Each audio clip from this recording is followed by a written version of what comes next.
And now, your host, Harvey Blackstein, and his assistant, Elo. Hello guys, gals, gays, theys, and whomever. Welcome to the Feud, the platform where the influential elites, clowns, and instigators spew free speech that for some is agreeable and for others maybe not. You know how this works. We survey our followers and our feuding families give their opinions. Let's go! On the right, we have the Reds.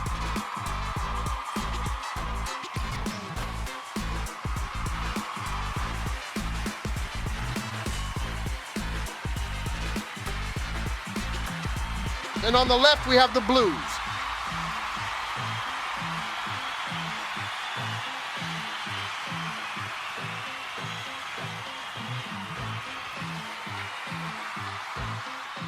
The top 5 ridiculous red pill theories on dating and attraction.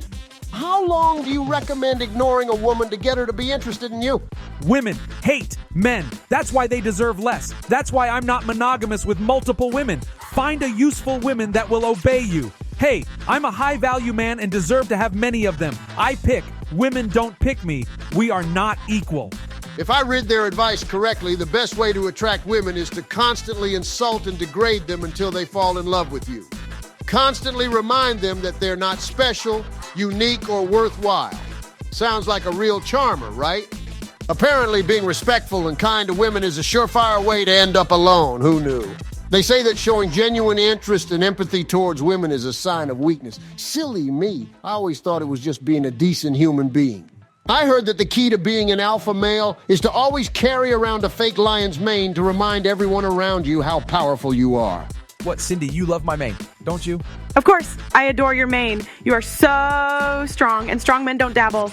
According to one red pill guru, the ultimate way to attract women is to connect with an NBA player at a bar and head back to his mansion. That was you, wasn't it, NBA Gremlin? Well, you see, it all happened in a bar in Miami, and there was an NBA player, and we were in Miami also, so yeah. I also don't feel like saying his name for obvious reasons. You don't want to say it because it never happened. This, along with your so-called 1,000 body count, is a fabrication. Hey, don't get me mistaken, I'm not trying to knock your hustle or anything close to it, but I would like to state that you are nothing more than a disingenuous cringe fake guru. Once again, it's important to approach sensitive subjects, such as the red pill philosophy, with care and consideration for those who might be affected by it. What exactly are you saying, Elo? That even if there is limited sensitivity on the subject, and it's a mere hustle, it's okay to grift due to free speech? Hey, what the heck, bro? You're fucking shit up. So you want me to shut the heck up? Yes! Yeah, shut the heck up. Well, that escalated real quick. Let's take a break to hear from our sponsors, and when we get back, we'll see if we can't jump this feud up a notch. Welcome to Choosy, the official sponsor of The Feud, the satirical spin on YouTube's top commentators. Here we address the exhausted majority's thirst for valued content and assist with social media literacy to combat the proliferation of misinformation. Each week, we'll be identifying the number 1 Fugazi content creator on YouTube. What's a Fugazi? It's low-value, fake, counterfeit content that misinforms by playing loose with the facts. You should give it to somebody that don't know any better, because that's a Fugazi. All right? That's a Fugazi? How do you know it's a Fugazi? You looked at it for 2 seconds. Well, it's a fake. Yeah, I know what a Fugazi is. And this week's winners are Myron Gaines and Walter Weeks, the hosts of the Fresh and Fit podcast. These two gentlemen embody the red pill ideology, who are so-called relationship gurus who play loose with the facts and reality. They represent the microcosm of a social media landscape that thrives on division and outrage, basically using conflict to drive clicks. Here's the question that I need answered. Is Fresh and Fit, the red pill podcast hosted by these two gentlemen, Myron Gaines and Walter Weeks, are they building some sort of assault against women campaign? Don't sit there and try to give us your financial accolades or your professional experience as if it's going to make you sexier. It does not. And as a matter of fact, on that show, when I said, well, what do y'all bring to the table? Every single girl, I go to school, I make money, I'm an entrepreneur, blah, blah, blah. Not one fucking woman mentioned that they're gonna be a good mother, right? A good wife, a dutiful wife, and help support the man. Everything was me. This is what y'all are competing for in the West, Yep. okay? That's what you're competing for. So, since women have this crazy concept of I'm successful and I deserve the highest value man that I can get. Is that what their platform is all about? Is that a viable question? Are they, women that is, are they being denied their status as a woman who bear our children? Is their status being questioned? And why? They, women, that have been fighting for so long for recognition, to be heard, to vote, to have control of their bodies, are we moving in a direction that decreases their status versus a man? We've seen it with Tom Brady. Yep. Multiple people, Dr. Dre. Yep. It's like, dude, you could be on top of the world. It's not you. It's what she wants. I literally have an entire chapter in my book called The Tom Brady Gamble where I talk about this in detail. And if you look at someone like Tom Brady on paper, literally worth millions upon millions of dollars, multi-time Super Bowl champion, Chad, good-looking, professional athlete, all the check marks that any woman wants. But guess what happens? A post-wall model like Giselle, what does she do? Initiates divorce with him. You know, and here's the crazy part. Giselle is way past her prime. Bro. Yeah. Way past her prime. Yet she still thinks that, oh, I'm going to file a divorce from a man who has far more sexual market value than myself. But in her head, she thinks she has more sexual market value. Because let me tell you guys something. When a woman divorces you or when a woman leaves you, that quite effectively means this. I am betting against your future and I think I could do better without you. So therefore, I am going to leave this relationship. Why do I say that? Because women, guys, are resource extractors, okay?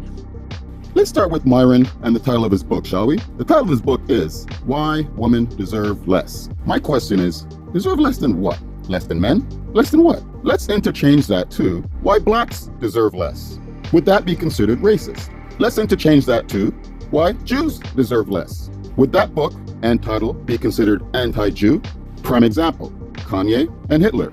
Heck, Kanye lost over $1 billion on this. Heck, look at what happened to Kyrie Irving. He lost money. Yet Myron has monetized and continues to monetize. Why do Muslims deserve less? Would that be anti-Muslim, similar to Donald Trump's anti-Muslim travel ban? Why do gays deserve less? Now, this becomes more of a tricky issue due to the transgender and non-binary issue that we're currently facing. That, again, is defying the qualifications of what is a woman. But hopefully, you get my point. This is anti-woman. However you want to identify it, it needs to be quantified. And women needs to get up off the sidelines and defend themselves as who they are. Women, stand up and identify yourselves.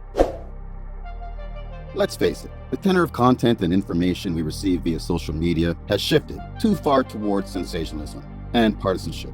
Our latest research found that most hyper-partisan content creators receive more than 4 times as much views and subscribers as the most bipartisan and less sensational and conflict-driven content creators. It's a discrepancy that shows bipartisan problem solvers are too often left in the dust, while top social media platforms give individual, undivided attention to the loudest voices.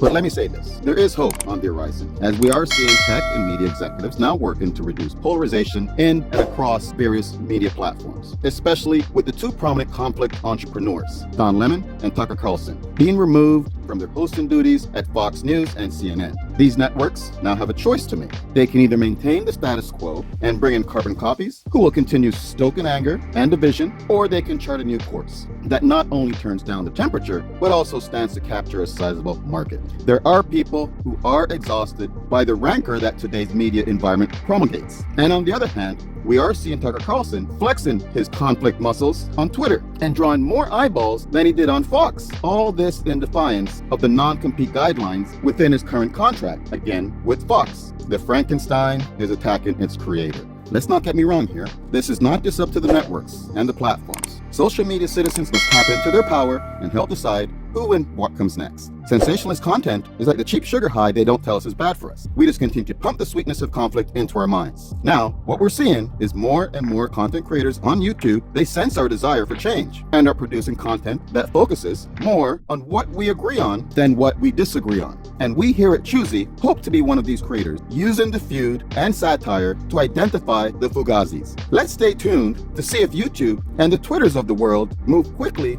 to capture this growing interest in solutions over conflict. In the meantime, let's get back to the feud.